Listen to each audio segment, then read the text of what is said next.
Hello friends, अब हमने BTR की पीएसएम पढ़नी है और इसमें हमने साथ में पीवाईक्यूज़ करने हैं।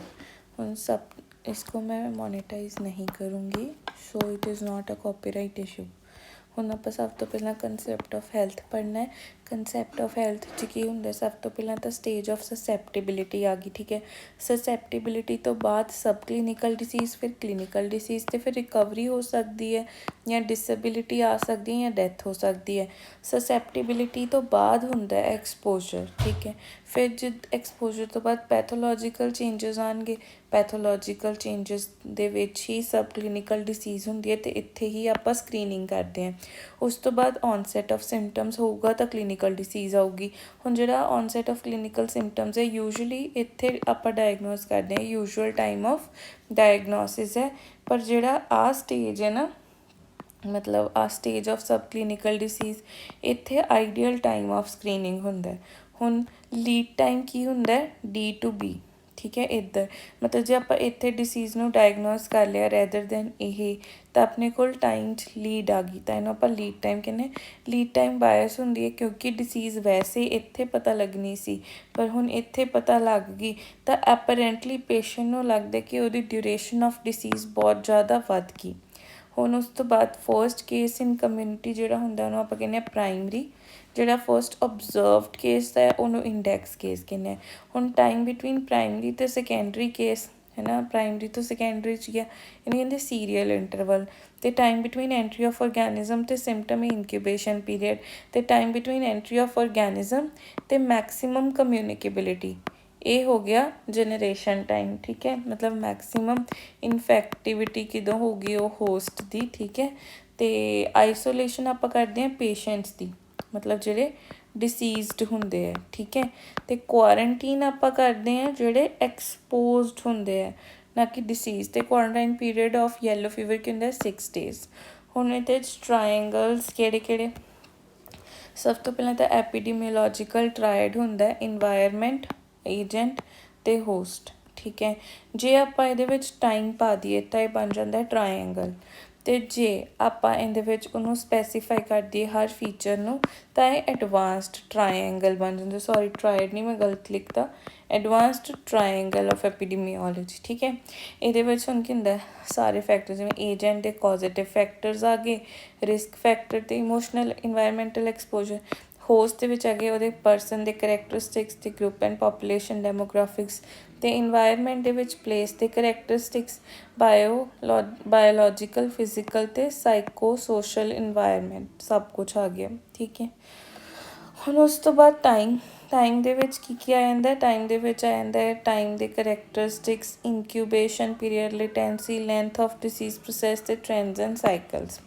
ਹੁਣ ਮੈਂ ਇਸ ਪੇਜ ਦੇ ਵਿੱਚੋਂ ਤੁਹਾਨੂੰ ਪੀਵਾਈਕਿਊਜ਼ ਦੱਸੂੰਗੀ 2017 ਤੋਂ ਲੈ ਕੇ 25 ਤਾਈਂ ਕਿਹੜੇ ਕਿਹੜੇ ਆ ਚੁੱਕੇ ਨੇ। ਸਭ ਤੋਂ ਪਹਿਲਾਂ ਤਾਂ ਆ ਪੁਆਇੰਟ, ਔਨਸੈਟ ਆਫ ਸਿੰਪਟਮਸ, ਆਪਾਂ ਇਹਨੂੰ ਮਾਰਕ ਹੀ ਕਰ ਦਿੰਦੇ ਹਾਂ। ਔਨਸੈਟ ਆਫ ਸਿੰਪਟਮਸ, ਆਹ ਵਾਲਾ ਇਹ ਹੈਗਾ ਪੀਵਾਈਕਿਊ, ਠੀਕ ਹੈ। ਇਹ ਬਹੁਤ ਵਾਰੀ ਤੁਹਾਨੂੰ ਆ ਡਰਾ ਕਰਕੇ ਦੇ ਦੇਣਗੇ ਅਤੇ ਫਿਰ ਕੁਐਸਚਨ ਪੁੱਛਣਗੇ। ਉਸ ਤੋਂ ਬਾਅਦ ਫਸਟ ਓਬਜ਼ਰਵਡ ਕੇਸ 'ਤੇ ਕੁਐਸਚਨ ਆ ਚੁੱਕੇ ਹੈ, ਅਤੇ ਫਸਟ ਕੇਸ ਇਨ ਕਮਿਊਨਿਟੀ ਇਹਦੇ 'ਤੇ ਵੀ ਕੁਐਸਚਨ ਆ ਚੁੱਕੇ ਹੈ, ਠੀਕ ਹੈ। ਇਹ ਪ੍ਰਾਇਮਰੀ ਅਤੇ ਇੰਡੈਕਸ ਕੇਸ 'ਤੇ, ਅਤੇ ਉਸ ਤੋਂ ਇਲਾਵਾ ਆ ਜਨਰੇਸ਼ਨ ਟਾਈਮ 'ਤੇ ਵੀ ਕੁਐਸਚਨ ਆ ਚੁੱਕੇ ਹੈ, ਠੀਕ ਹੈ।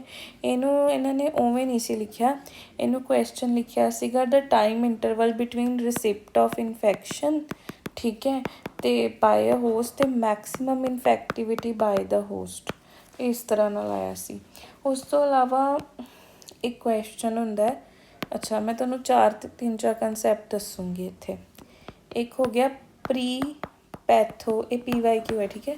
ਪ੍ਰੀ ਪੈਥੋਜੈਨੇਸਿਸ, ਇਹ ਹੁੰਦਾ period before the onset of disease, period before the onset of disease ਕੀ ਹੁੰਦਾ, ਪ੍ਰੀ ਪੈਥੋਜੈਨੇਸਿਸ।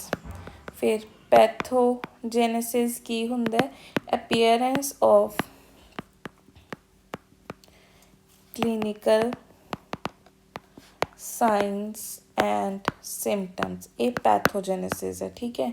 ਉਸ ਤੋਂ ਬਾਅਦ ਇੱਕ ਹੁੰਦਾ ਨੈਚੁਰਲ ਹਿਸਟਰੀ ਆਫ ਡਿਸੀਜ਼, ਇਹ ਹੁੰਦੀ ਹੈ ਨੋਰਮਲ कोर्स, ठीक है, विदाउट एनी इंटरवेंशन। तो लास्ट ते है रीहैबिलिटेशन, ये हुंदा reaching normalcy with the help of community, ठीक है। ये PYQ सी मैच तो फॉलोइंग करके आया सी। हुण उस तो बाद आए ने आपां हैल्थ। अच्छा हुण एक गल सुनो, जिहड़ा आ हुंदा है आइसोलेशन ते क्वारंटीन, ये अकॉर्डिंग टू जैनब मैम उन्होंने कहा सी दोनों प्राइमरी प्रिवेंशन च कंसीडर कर सकते हो, ठीक है। बट जिहड़ा आइसोलेशन है, क्योंकि डिसीज़ आ चुकी है तो इनू सैकेंडरी भी कंसीडर कर लेंदे हैं, बट इस इज़ अ कॉन्ट्रोवर्सी। सो तुसी आपे डिसाइड करो तुसी की मार्क करना है, ठीक है। हैल्थ इंडिसेस ते आ गए हुण आपां। हुण इहदे विच ना मैं तुहानूं दस ये पूरा आ टेबल बहुत इंपॉर्टेंट है, सारे ते PYQs आ, ठीक है। ये तुसी रट्टा मारना है।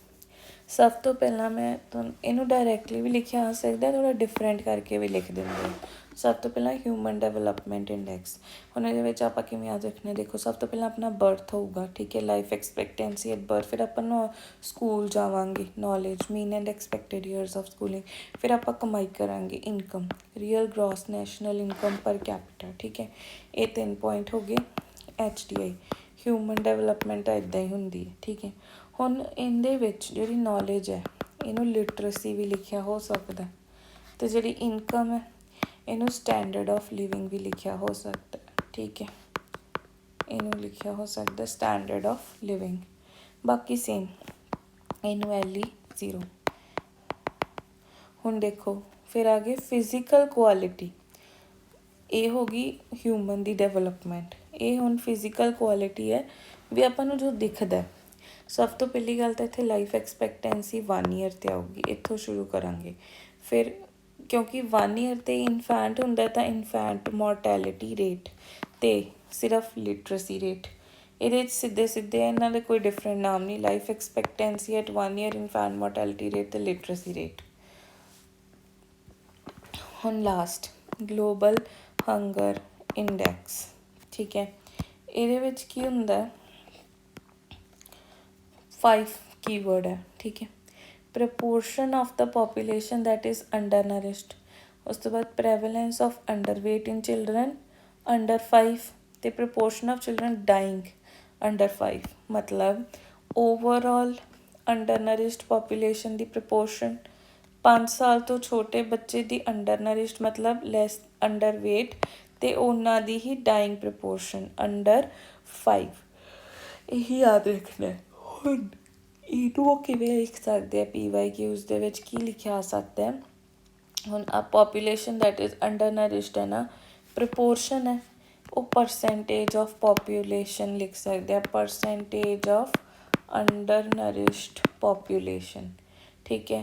तो उवें percentage of undernourished children below 5 years of age, तो इनू लिख सकते हैं अंडर 5 मोर्टैलिटी, ठीक है। एक ग्लोबल हंगर इंडैक्स है। हुण उस तो बाद एक फैक्ट कंसैप्ट है डेली ते कैली का। डेली हुंदा डिसेबिलिटी एडजस्टेड लाइफ ईयर्स, ठीक है। ये हुंदा years of life lived with disease ते YLL, हाँ ईयर्स सॉरी YLD हुंदा years of life lived with disease या डिसेबिलिटी ते years of life lost. Disability adjusted life year दे विच की होगा जिहड़ी तां डिसीज़ करके अपने लाइफ ईयर घट गए खत्म हो गए, तो जिहड़े आपां डिसीज़ दे नाल जी ले, मतलब वधिया नॉर्मल लाइफ तो बिना जिन्नी लाइफ आपां जी वो डेली है, ठीक है। ये नैगेटिव है, मतलब ये वधिया आउटकम नहीं, ठीक है। ये मैजर करता है disease burden, daily negative outcome. कैली हुंदा है क्वालिटी एडजस्टेड लाइफ ईयर्स, ठीक है। क्वालिटी एडजस्टेड लाइफ ईयर्स मतलब वधिया लाइफ जीती, ठीक है, परफेक्ट हेल्थ वाले, मतलब डेली तो बिना जिन्नी भी लाइफ है अपनी वो कैली है, ये पॉजिटिव आउटकम है। एक ही मेजर करते हैं कॉस्ट इफेक्टिवनैस ऑफ इंटरवेंशन, ठीक है। मतलब आपां कोई हुण जिवें इंटरवेंशन की किसी एक डिसीज़ लई, तो जे कैली वधूगा ਤਾਂ ਹੀ ਉਹ ਇਫੈਕਟਿਵ ਹੈ ਨਾ ਆਪਣਾ ਪ੍ਰੋਗਰਾਮ ਜਾਂ ਇੰਟਰਵੈਂਸ਼ਨ, ਨਹੀਂ ਤਾਂ ਯੂਜ਼ਲੈਸ ਹੈ, ਪੈਸੇ ਵੇਸਟ ਹੋ ਰਹੇ ਹੈ। ਹੁਣ ਇਹਦੇ ਵਿੱਚ ਹੋਰ ਇੱਕ PYQ ਹੈਗਾ ਇਸੇ ਟੇਬਲਾਂ ਦੇ ਨਾਲ। ਇਹ ਕਹਿੰਦੇ ਆ ਕਿ years of potential life lost could be attributed to years lost due to premature deaths। मतलब वो कहना एक स्टेटमेंट है ਜਿਹੜੇ years of life potential life lost ਮਤਲਬ ਜਿਹੜੀ ਆਪਾਂ ਜੀ ਲੈਣੀ ਸੀ ਉਹਦੇ ਈਅਰਸ ਲੋਸਟ ਹੈ ਨਾ, ਉਹਨੂੰ ਆਪਾਂ ਕਿਹਦੇ ਨਾਲ ਐਟਰੀਬਿਊਟ ਕਰ ਸਕਦੇ ਹਾਂ, ਲੋਸਟ ਡਿਊ ਟੂ ਪ੍ਰੀਮੈਚਿਓਰ ਡੈਥ ਕਰਕੇ। ਠੀਕ ਹੈ, ਮਤਲਬ ਇੰਨੀ ਹਲੇ ਉਮਰ ਤੇ ਹੋਣੀ ਨਹੀਂ ਸੀ, ਹੋ ਗਈ। ਉਸ ਤੋਂ ਬਾਅਦ ਇੱਕ ਲਾਸਟ ਪੁਆਇੰਟ ਹੈ ਉਹ, ਅੱਛਾ ਇਹ ਵੀ PYQ ਹੈ, ਇਹ ਵੀ PYQ ਹੈ। ਉਸ ਤੋਂ ਬਾਅਦ ਉਹ ਕਹਿੰਦੇ ਕਿ the average life expectancy for a women in Japan is 87। ਠੀਕ ਹੈ, ਮੰਨ ਲਓ 87 ਈਅਰਸ। ਹੁਣ ਰੀਸੈਂਟ ਐਡਵਾਂਸਿਸ ਤੇ ਟੈਸਟਿੰਗ ਕਰਕੇ ਫॉर ਸਰਵਾਈਕਲ ਕੈਂਸਰ ਹੈ ਨਾ, there is an increase in life expectancy by 15 ਸਾਲ ਲਾਈਫ ਵਧਾਤੀ। ਤੇ the health care utility value is 0.8 ਹੈ ਨਾ। ਹੁਣ ਇੱਥੇ ਆਪਾਂ ਕੀ ਕੈਲਕੂਲੇਟ ਕੀਤਾ ਆ 0.8 ਕੀ ਹੈ, ਇਹ ਹੈਗਾ ਕੈਲੀ। ਠੀਕ ਹੈ, ਹੁਣ ਆਪਾਂ ਇੱਥੇ ਕੈਲੀ ਕੱਢਾਂਗੇ ਕਿਉਂਕਿ ਆਪਾਂ ਹੁਣ ਉਹਦੀ ਆਊਟਕਮ ਚੈੱਕ ਕਰਨਾ ਹੈ ਨਾ ਪ੍ਰੋਗਰਾਮ ਦਾ, ਤਾਂ ਕਰਕੇ। ਹੁਣ ਆ ਗਿਆ ਟਾਈਮ ਡਿਸਟਰੀਬਿਊਸ਼ਨ ਆਫ ਡਿਸੀਜ਼। ਇੱਕ ਹੁੰਦੀਆਂ ਸ਼ਾਰਟ ਟਰਮ ਫਲਕਚੁਏਸ਼ਨਸ, ਇੱਕ ਲੌਂਗ ਟਰਮ ਫਲਕਚੁਏਸ਼ਨਸ ਅਤੇ ਇੱਕ ਪੀਰੀਓਡਿਕ। ਸ਼ਾਰਟ ਟਰਮ ਫਲਕਚੁਏਸ਼ਨ ਦੇ ਵਿੱਚ ਹੁੰਦਾ ਜਿਵੇਂ ਘੰਟਿਆਂ ਦੇ ਹਿਸਾਬ ਨਾਲ, ਡੇਜ਼ ਦੇ ਹਿਸਾਬ ਨਾਲ, ਚੱਲ ਮੰਥਸ ਦੇ ਹਿਸਾਬ ਨਾਲ, ਇਸ ਤੋਂ ਜ਼ਿਆਦਾ ਨਹੀਂ। ਠੀਕ ਹੈ, ਇਹ ਹੁੰਦੇ ਆ ਐਪੀਡੈਮਿਕਸ। ਲੌਂਗ ਟਰਮ ਫਲਕਚੁਏਸ਼ਨ ਹੁੰਦੀ ਹੈ ਸੈਕੂਲਰ ਟ੍ਰੈਂਡ। ਠੀਕ ਹੈ, ਇਹ ਨੋਨ ਕਮਿਊਨੀਕੇਬਲ ਡਿਸੀਜ਼ਸ ਲਈ ਹੈ ਅਤੇ ਇਹਦੇ ਵਿੱਚ ਓਵਰ ਈਅਰਸ ਹੁੰਦਾ। ਠੀਕ ਹੈ, ਹੁਣ ਲਾਸਟ ਹੈ ਪੀਰੀਓਡਿਕ ਫਲਕਚੁਏਸ਼ਨ। ਇਹਦੇ 'ਚ ਇੱਕ ਸਾਈਕਲੀਕਲ ਟ੍ਰੈਂਡ ਹੈ, ਇੱਕ ਸੀਜ਼ਨਲ। ਸਾਈਕਲੀਕਲ ਜਿਵੇਂ ਮੀਜ਼ਲਸ 2 to 3 yearly, rubella 6 to 7 yearly. ਠੀਕ ਹੈ, ਅਤੇ ਉਸ ਤੋਂ ਬਾਅਦ ਸੀਜ਼ਨਲ ਟ੍ਰੈਂਡ ਹੁੰਦਾ। ਠੀਕ ਹੈ, ਸੀਜ਼ਨਲ ਆ 6 to 8 ਈਅਰਲੀ ਹੈ, 3 ਨੂੰ 8 ਬਣਾ ਕੇ ਯਾਦ ਰੱਖਣਾ ਸੌਖਾ ਨਾ। ਅਤੇ ਸੀਜ਼ਨਲ ਟ੍ਰੈਂਡਸ ਹੁੰਦੇ ਜਿਵੇਂ ਕਿ ਡੇਂਗੀ ਮੌਨਸੂਨਸ 'ਚ ਆਉਂਦਾ। ਠੀਕ ਹੈ, ਉਸ ਤੋਂ ਬਾਅਦ ਇਨਫਲੂਐਂਜ਼ਾ ਵਿੰਟਰਸ ਆਉਂਦਾ, ਫਲੂ ਵਿੰਟਰਸ 'ਚ ਹੀ ਹੁੰਦਾ ਨਾ, ਅਤੇ ਮੀਜ਼ਲਸ ਵੀ ਵਿੰਟਰਸ 'ਚ ਹੀ ਆਉਂਦਾ। ਠੀਕ ਹੈ, ਹੁਣ ਇਹਨਾਂ ਨੇ ਇੱਕ ਸਪੌਟ ਮੈਪ ਦਿਖਾਇਆ। ਠੀਕ ਹੈ, ਇਹਦੇ ਵਿੱਚ ਕੀ ਹੈ, ਇਹਦੇ ਵਿੱਚ ਕਿਸੇ ਇੱਕ ਸਪੈਸੀਫਿਕ ਡਿਸੀਜ਼ ਬਾਰੇ ਦੱਸਿਆ ਹੋਇਆ ਹੈ ਨਾ, ਕਿ ਡਿਸੀਜ਼ ਇੰਡੀਵਿਜੂਅਲਸ ਪਲਾਟ ਕੀਤੇ, ਇੱਥੇ ਹੈ, ਇੱਥੇ ਹੈ, ਇੱਥੇ ਇੰਨੇ ਸਾਰੇ ਹੈ ਨਾ। ਅਤੇ ਕਹਿੰਦੇ ਫਾਦਰ ਆਫ ਐਪੀਡੀਮੀਓਲੋਜੀ ਕੌਣ ਹੈ, ਜੌਨ ਸਨੋ, ਕਿਉਂਕਿ ਉਹਨੇ ਆਹ ਬਣਾਇਆ ਸੀ ਹੈ ਨਾ ਸਪੌਟ ਮੈਪ ਐਪੀਡੀਮੀਓਲੋਜੀ ਦਾ, ਜੌਨ ਸਨੋ। ਅਤੇ ਡੈਫੀਨੇਸ਼ਨ ਕਿਹਨੇ ਦਿੱਤੀ ਸੀ, ਜੌਨ ਲਾਸਟ ਨੇ। ਅਤੇ ਇੱਕ ਹੋਰ ਚੀਜ਼, ਪਬਲਿਕ ਹੈਲਥ ਦਾ ਫਾਦਰ ਕੌਣ ਹੈ, ਉਹ ਹੈ ਕੋਲਰਾ।